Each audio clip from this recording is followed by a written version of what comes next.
By 1775, the East India Company faced a mechanical problem of governance. A private trading corporation had abruptly acquired the territorial administration of Bengal, forcing it to transition from extracting mercantile profit to managing the complex daily revenue system of a formal state. The ensuing debate over how to tax this new territory was driven by two men, Governor-General Warren Hastings and Council member Philip Francis. They represented two entirely incompatible theories of colonial rule.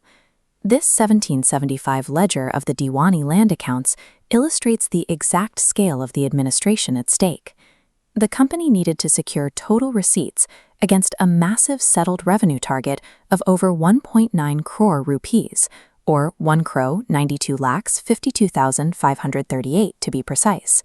To secure this revenue, Hastings advocated an empirical, bottom-up approach. Having spent decades in India, he understood that local land ownership was not absolute, but rather a layered system of customary rights held simultaneously by different classes of the native population. Francis arrived from London with an entirely different framework. He sought to impose a top-down ideological system based on European physiocracy, arguing that stability required the creation of absolute private property rights on the English model. The core conflict played out in council minutes. Where Hastings relied on ground-level surveys and administrative experience, Francis bypassed empirical data entirely. He was, as the records note, a past master in the art of catching his foe by his own words, using rhetorical skill to dismantle Hastings' arguments in London. The resulting colonial revenue system did not emerge from Indian agrarian reality. It emerged as a victory of abstract English legal theory over pragmatic local administration. In April 1775, Hastings and Richard Barwell put forward a formal plan for the settlement of the provinces. They began with a detailed historical sketch of the existing system, attempting to document the physical and economic reality of the harvest. This document outlines Hastings' specific mechanical proposals. He mandated that all taxes imposed on the cultivators since the company obtained the Diwani be entirely abolished, and suggested selling the 24 parganas as zamindaries at public auction to establish financial stability. The anchor of Hastings' system was the hustabud, a highly precise, localized valuation of what the land could actually produce. Hastings viewed this empirical survey as the only mathematical basis for a fair tax assessment. The hustabud determined the juma, or the state's revenue target. Under Hastings' model, this demand could fluctuate. If local rent records indicated a poor harvest, the assessment adjusted accordingly.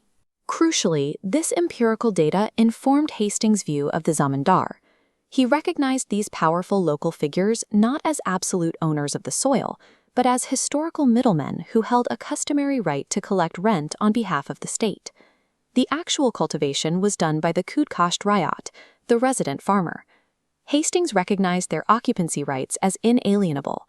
As he wrote to Francis, while the Ryat pays his rent, the zamindar has no right to dispossess him.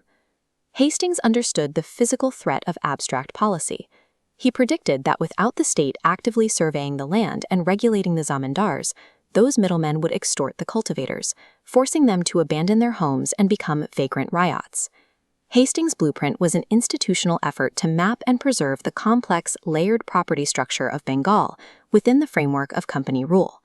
Philip Francis countered in early 1776 with a rival plan. He claimed his proposal was a return to the benevolent institutions of the Mughal Empire, but its actual mechanics were lifted directly from French physiocrats and English estate law. Francis aggressively opposed Hastings' reliance on data collection. He argued that conducting a hustabud, surveying the land's actual value, was an intrusive state overreach that can only serve to alarm the zamindars and riots. Instead of assessing what the land could produce, Francis designed a top-down fiscal model. He proposed calculating exactly what the government needed to spend, and then dividing that fixed cost permanently among the districts. The math worked completely in reverse. The whole demand upon the country would be derived from the permanent services of the company, plus a reasonable reserve for contingencies. Francis believed this fixed demand, which he called the Tumar Jama, provided absolute security. It was a quit rent based entirely on an estimate, formed once and for all, of the actual requirements of government. The fiscal logic contained a fatal flaw. Francis, having lived in Bengal for roughly 18 months, was in no position to accurately estimate the permanent expenses of the state. To maintain this fixed revenue, Francis sought to treat Indian land exactly like English country estates. He even proposed a court of wards for the care of estates, to manage the property of minors or females to ensure uninterrupted tax payments. He further attempted to alter inheritance law, advocating for the English tradition of primogeniture to keep large estates intact, directly rejecting Hastings' observation that local custom divided land equally among all sons. Francis's blueprint was a mathematical abstraction. It offered the directors in London exactly what they wanted: predictable, fixed revenue. But it required ignoring the economic reality of the land itself. To make his fixed revenue model work, Francis required a legally responsible landowner. He therefore classified the zamindars as the absolute proprietors of the soil, the landed gentry of Bengal. This imposed a rigid, binary property model. By defining the zamindar as an English-style landlord, Francis inherently redefined the millions of cultivators as mere tenants. Centuries of layered, simultaneous rights to the harvest were legally compressed. If the zamindar owned the land absolutely, the resident farmer lost their independent, customary right to occupy it. Francis fully embraced this consequence. He insisted on a policy of strict non-intervention, writing that government can never descend to the ryots so as to fix any general assessment upon them. They were to be left entirely to the mercy of their new landlords. This document traces the intellectual error. Francis applied the European concept of dominium utile. Accustomed to land holding by contract, he could not recognize the existence of land holding by status, assuming every plot of land must have a singular, absolute owner. Hastings pointed out the absurdity of this superimposition. In India, property rights were defined by inherited status and custom, not by exclusive title deeds.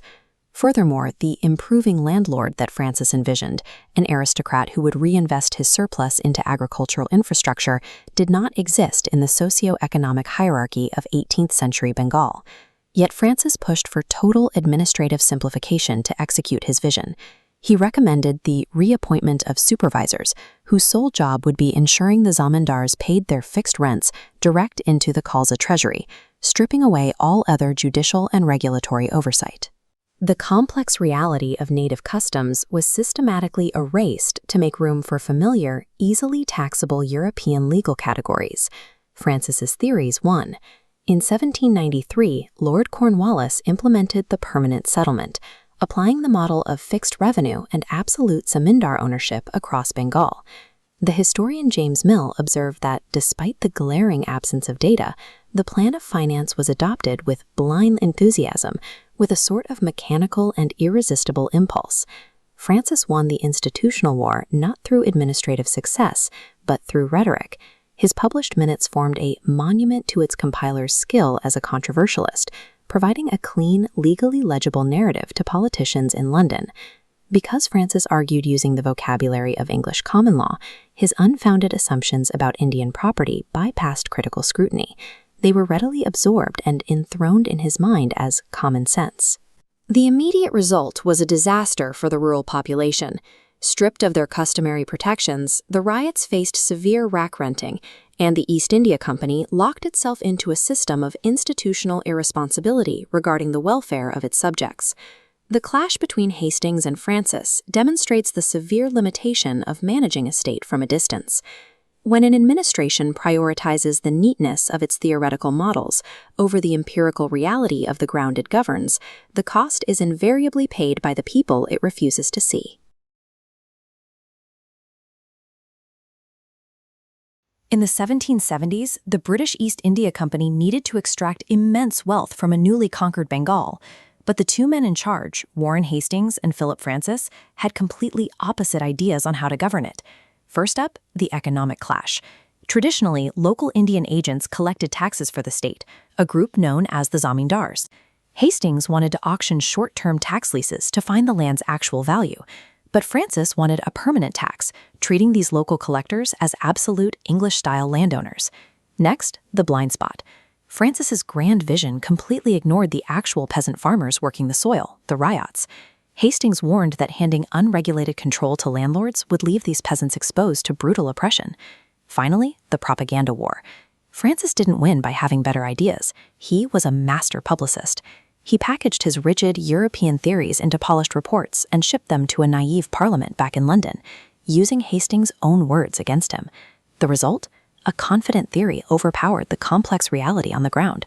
Francis's propaganda became the blueprint for the permanent settlement, a rigid system that secured immense British revenue, but ultimately doomed Bengal's peasant class to generations of poverty and exploitation.